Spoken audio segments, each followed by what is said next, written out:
तर बाळांनो सर्वांना जय महाराष्ट्र।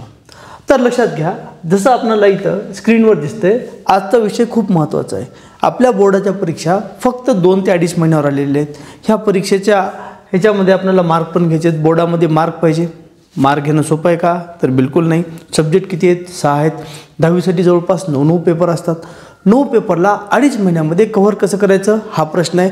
सर्वच जण अंडर प्रेशर असतात का? कारण तुमचे वय कमी आहेत आणि सगळ्यात महत्त्वाचं म्हणजे 9 पेपर करायचे आहेत ना। जे हुशार मुलं असतात त्यांना टॉप यायचं पडलेलं असतं आणि जे थोडेसे वीक मुलं असतात, ज्या मुलांचा काही कारणानं अभ्यास झालेला नसतो, काही कारण असतात ते, त्यांना आता अभ्यास करायचा असतो, सिलेबस कव्हर करायचा असतो, ह्याच्यामध्ये मुलं खूप परेशानीमध्ये असतात।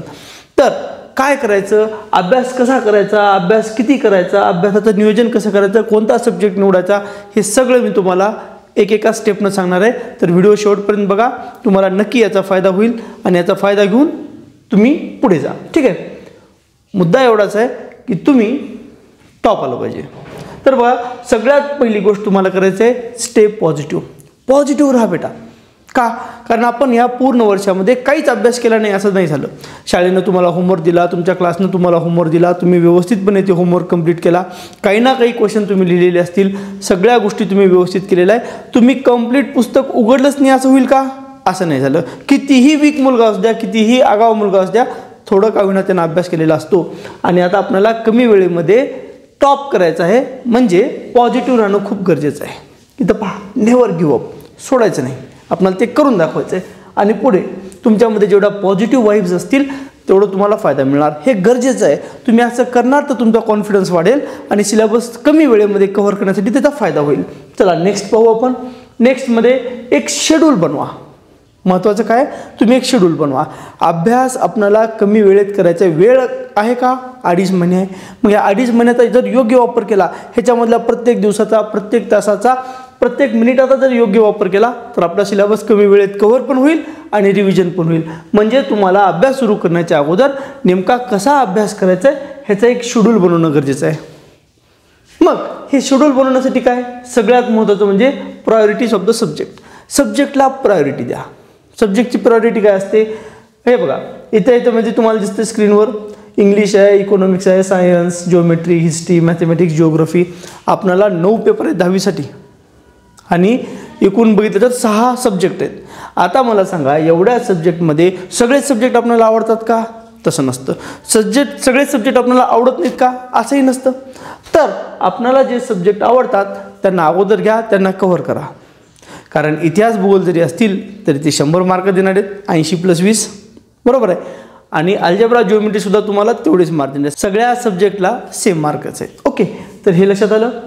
प्रायोरिटीज तुम्हाला निवडायची आहे। आता त्याच्यानंतर म्हणजे काय करायचं आहे? सोप्या सब्जेक्टला तुम्हाला लवकर कव्हर करायचे, तुम्हाला आवडणाऱ्या सब्जेक्टला तुम्हाला लवकर कव्हर करायचे आणि बाकीच्या सब्जेक्टसाठी वेगळा वेळ काढून ठेवायचे।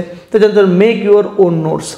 जो सब्जेक्ट तुम्हाला आवडत नाही, जो सब्जेक्ट तुम्हाला टफ जातो, त्याच्यासाठी बेटा स्वतःचे नोट्स बनवा, स्वतःचे माइंड मॅप्स बनवा।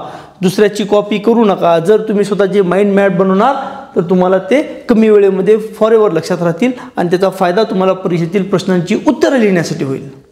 लक्षात येते? गुड।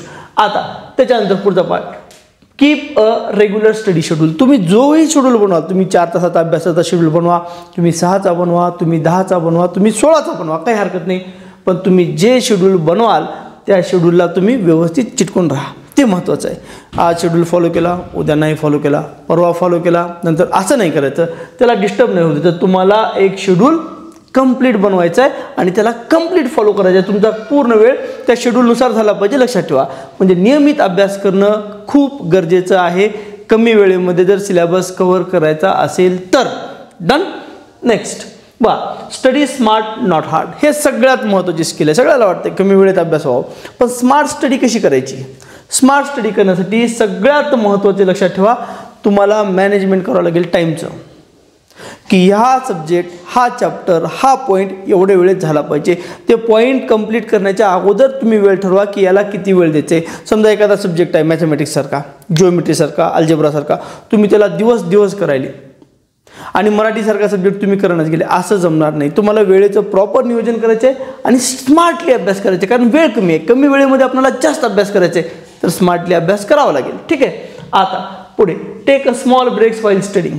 काही काही मुलं काय करतात, माझं वैयक्तिक मत हे आहे, काही काही मुलं काय करतात, काही काही मुलं अभ्यासाला बसतात कंटिन्यू आणि खूप वेळ अभ्यास करतात. एका जागी जागचं बसून चांगली गोष्ट आहे, वाईट गोष्ट त्याच्यामध्ये काही नाही. पण काय होतं, सायंटिफिकली असं भरपूरदा सिद्ध झालं की जेव्हा तुम्ही जास्त वेळ अभ्यास करता तर एक 40 मिनिटानंतर 1 तासानंतर ते कॉन्सन्ट्रेशन लेवल थोडीशी डाऊन होते. आता जर कॉन्सन्ट्रेशन लेवल डाऊन झाली तर तुम्ही तेवढं डिव्होटेडली अभ्यास करू शकाल का? तुम्ही जेवढं काही अभ्यास करणार तेवढं ग्रास्प करू शकाल का? तेवढं करू शकणार नाही. मग तुम्हाला काय करावं लागेल, तुम्हाला अभ्यासामध्ये एक छोटे छोटे ब्रेक घ्यावं लागेल. म्हणजे असं नाही करायचं 40 मिनिटाचा अभ्यास आणि मग 10 मिनिट 15 मिनिट 20 मिनिटाचा ब्रेक, काही कामाचं नाही आहे. एक स्मॉल घ्या, पाणी पिण्यासाठी उठा, त्या जागचं उठा, थोडंसं हे करा, 1-2-3 मिनिटाची रेस्ट घ्या, पुन्हा आणखीन अभ्यासात बसा. म्हणजे तुमच्या शेड्यूलमध्ये छोटे छोटे ब्रेक राहू द्या. कॉन्सन्ट्रेशन लेवल नेहमी हाय राहील आणि तुमचं कॉन्सन्ट्रेशन वाढल्यावर कमी वेळेमध्ये जास्त अभ्यास होईल. कमी वेळेमध्ये जास्त अभ्यास करण्यासाठी, स्मार्टली अभ्यास करण्यासाठी हे असे छोटे छोटे ब्रेक बेटा गरजेचे असतात. लक्षात आलं? ठीक आहे. आता practice chapter wise, multi chapter wise papers.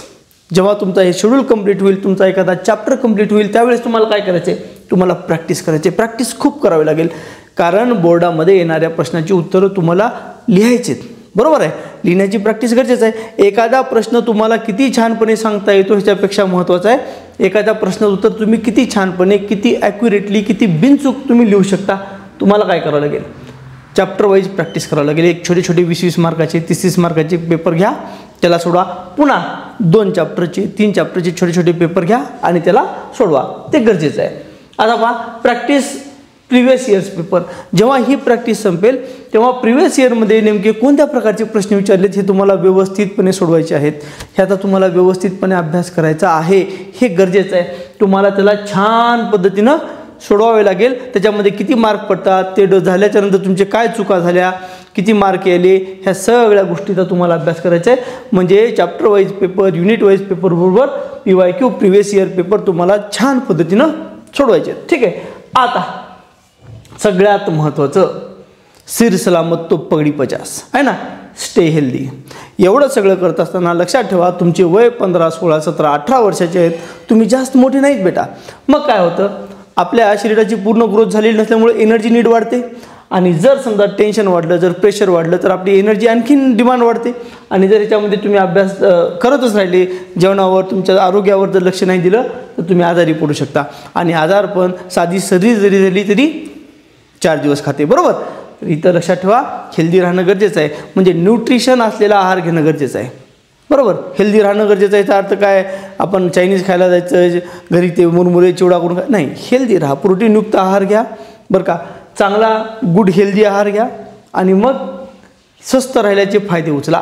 त्याच्यामुळं तुम्हाला कमी वेळेमध्ये जास्त फायदा होईल. या ठिकाणी आपल्याला हे दिलेल्या सगळ्या गोष्टी व्यवस्थितपणे लिहून घ्या, ह्याला फॉलो करा, नोटबुक बनवा आणि छान पद्धतीनं सिलेबस कव्हर करून घ्या. काही अडचण आली तर मी, माझी टीम तुमच्यासोबत आहोत. कमेंट करा, आम्हाला विचारा, आम्ही तुम्हाला बिलकुल मदत करू, तुमच्या पाठीशी उभे राहू. तर मिशन बोर्ड.